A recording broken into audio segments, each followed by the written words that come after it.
Selamat malam Pak Andra. Saya Izam Farido Ramdan dari kelas 11 TPGM ingin melakukan wawancara.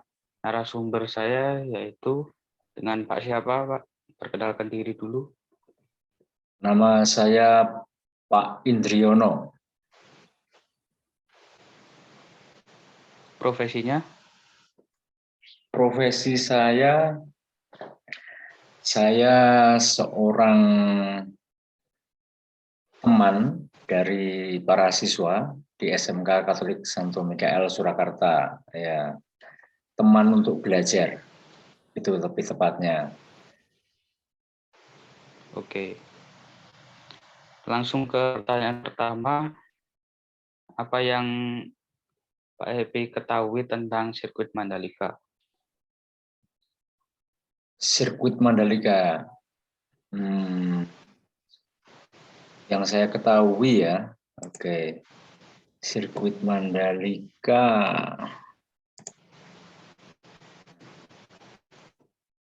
Nah,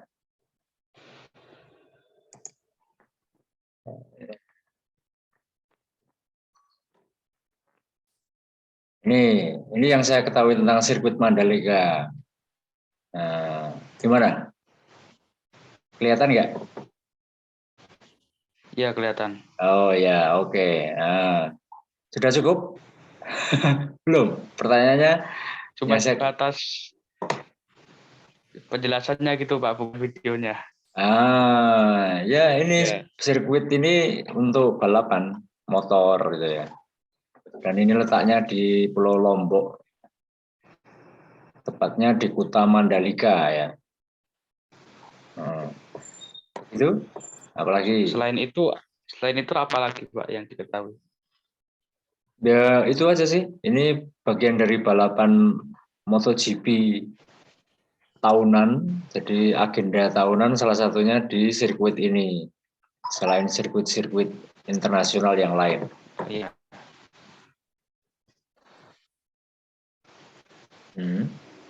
Oke, terus pertanyaan kedua, bagaimana tanggapan Pak EP tentang sirkuit Mandalika ini?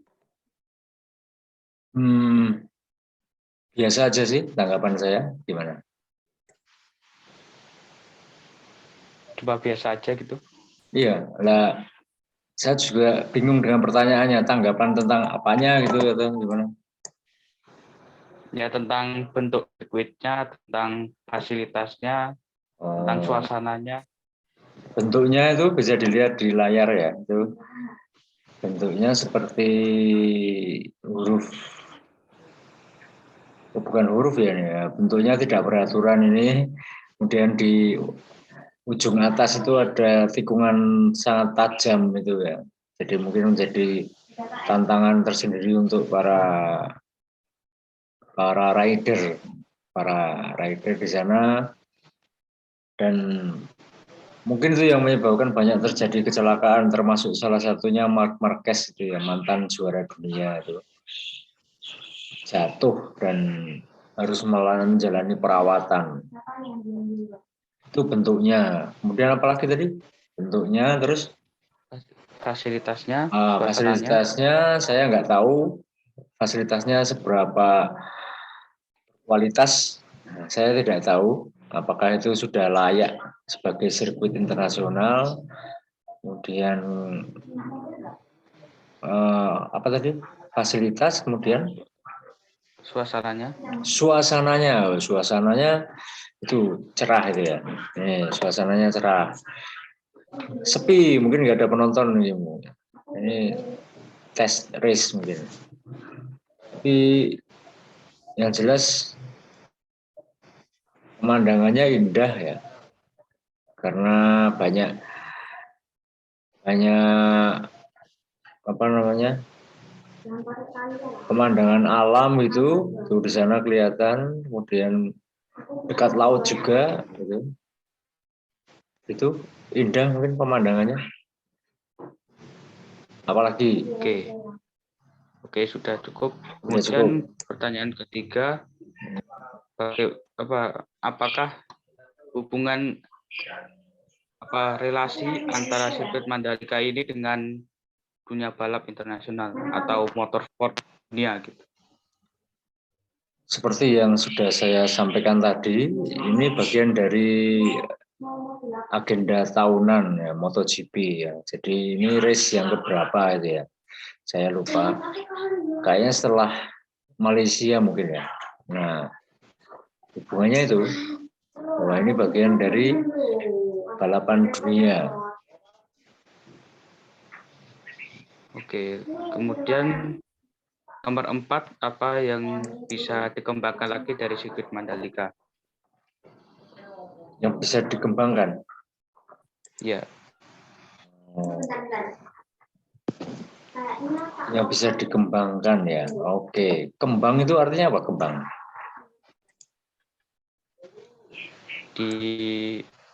Kembang itu artinya apa? Ditingkatkan lagi, diperbaiki lagi. Tahu artinya kembang nggak, Isan? Mekar gitu ya. Enggak, bunga, betul. Kembang adalah bunga. Kan? Nah, jadi mungkin ditambahi tanaman-tanaman bunga di sana supaya lebih indah. Jadi dikembangkan berarti diberi kembang-kembang yang lebih banyak gitu. Nah, diberi tanaman tumbuhan gitu ya? Bunga, tepatnya bunga. Kalau diberi tanaman suketeki ya malah nggak jadi nandur pari nanti. Jadi, Oh iya. apalagi. Kemudian terakhir, apa harapan Pak Hepe untuk sirkuit Mandalika ini supaya bisa lebih baik dan lebih maju lagi? Harapan supaya lebih apa tadi? Bisa lebih maju dan lebih baik lagi. Lebih maju dan lebih baik. Oke, harapannya ya.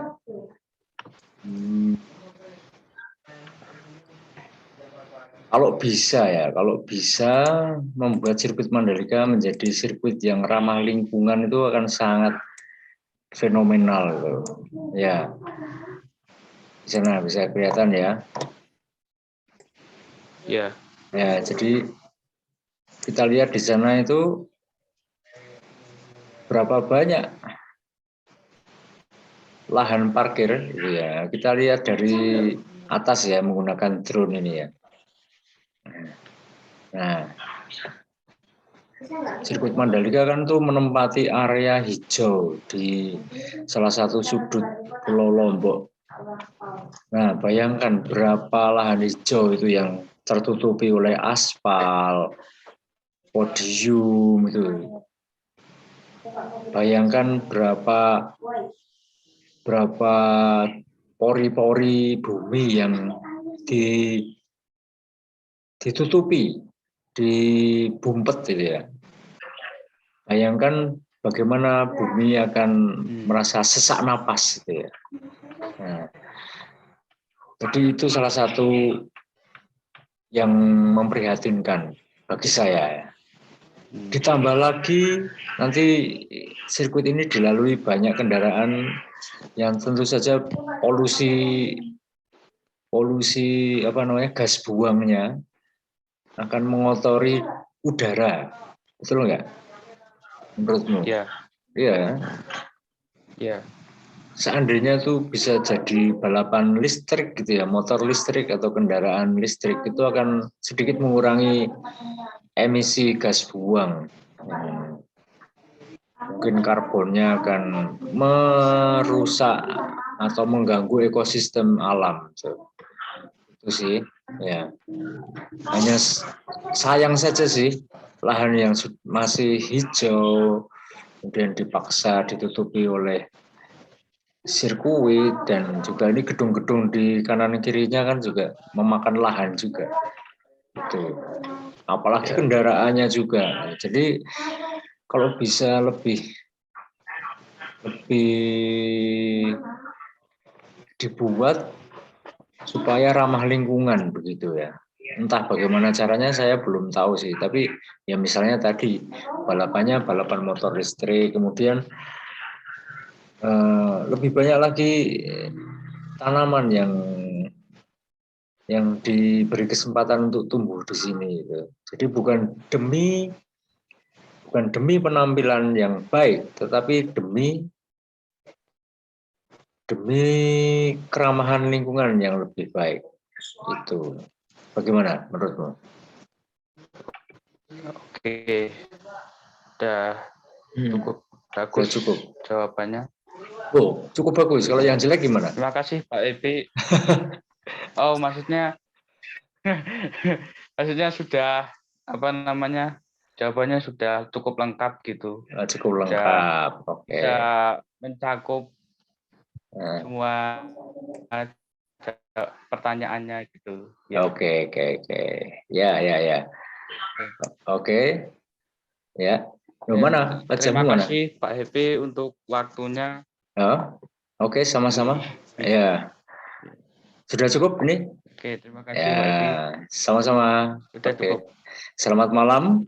Oke, wawancara ini dilakukan Kamis malam tanggal 19 Mei 2022 pukul 22.09. Oke. Ya gitu ya. Oke. Jadi Oke. terima Ya. kasih, semoga sukses Ijam. Ya.